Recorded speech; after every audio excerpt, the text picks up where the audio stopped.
Now, there's a couple teams going into this offseason that very much intrigue me, and the New Orleans Pelicans are definitely one of those teams. Because even though after they took 2 games from the Phoenix Suns, and I know a lot of people don't hold the Phoenix Suns to high regards anymore after what happened, but in this first round series, even without Devin Booker for a little bit, they were playing like the 65-win team that they were. And the Pelicans took 2 games from them because even though their 36-46 record does not look too great, when you look at the numbers after this CJ McCollum trade, at least after the trade deadline, it definitely does show how good this team can be. So today we're going to talk about just how good this team was in the second half of the season, what they can do to get better this offseason, and what they can do to get Zion in his first playoffs, not only just to get there, but to really do some damage. Before I get started, hi, I'm Alpha B. I make basketball videos here on YouTube, and I've been staying pretty consistent overall, and people seem to enjoy the content. And if you're one of those people who've come back before, hit that subscribe button, hit that like button. If you're new here and you like the content, follow the same formula. But let's get on to this video.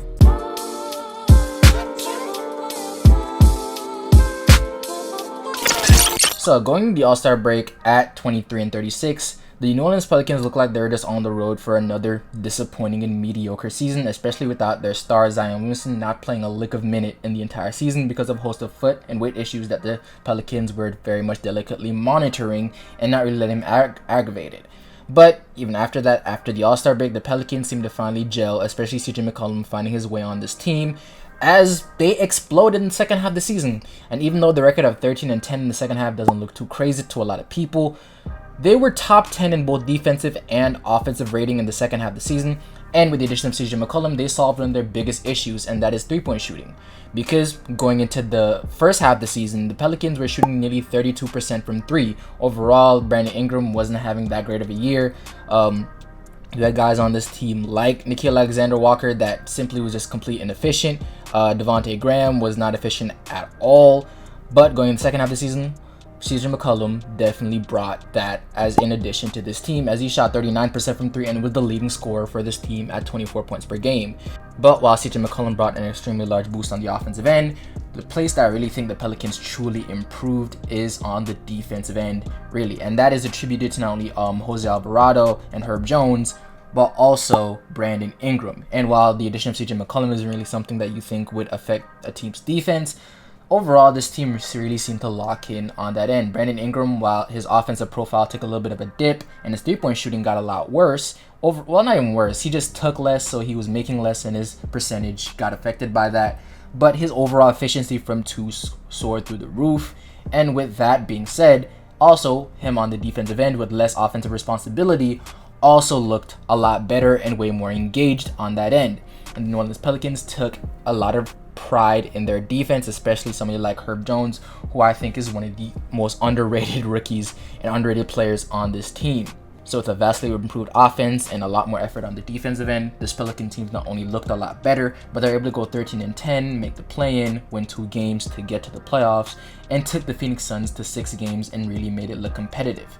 And overall, while this team's offense did look a lot better, their three-point shooting still was a large crux in their game. While it was an improvement over the 32% they were shooting early in the season, the 34% still was not anything to be happy about. So that's the first place I think this team definitely does need to look to improve, especially with somebody like Zion Williamson coming back. That one isn't a three-point shooter, and that is going to have a lot of attention on the inside, and will be looking to kick out passes to shooters. So with that being said, this team definitely does need to look for some 3-and-D guys or just shooters overall in this free agency or in trade talks overall.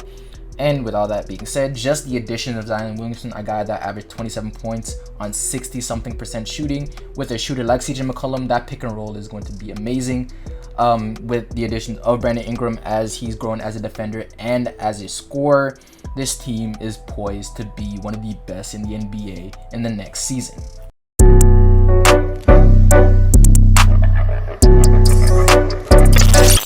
But another place I think this team definitely does need to improve in this free agency and this offseason is at the point guard position.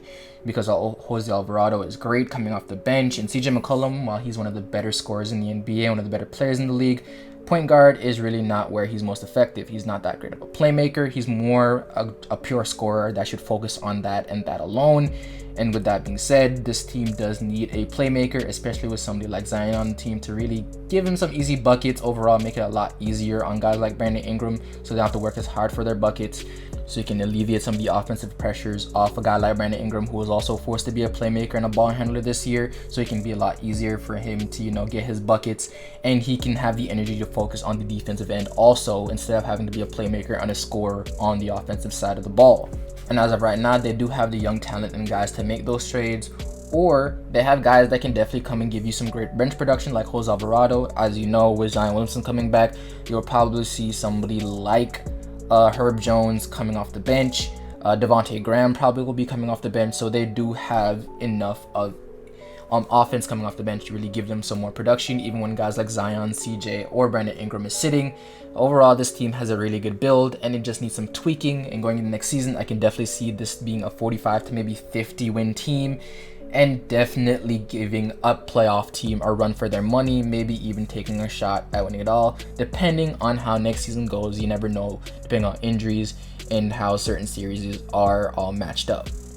And that is not me saying that they're championship contenders next year. That's going to take a lot of things going their way and a lot of things going wrong for other teams for the Pelicans to really get to that point. But it is a place for them to get some more experience against playing against a lot of better teams. Maybe even make a second round berth and really show what this team is made of and show where they need to make improvements. But looking at this roster, you have guys that are great offensive scorers like a CJ and a Brandon Ingram that can be your closer and definitely give you some nice shooting. You have Zion coming back that is a damn beast and almost has the same type of gravity in the paint as a Giannis.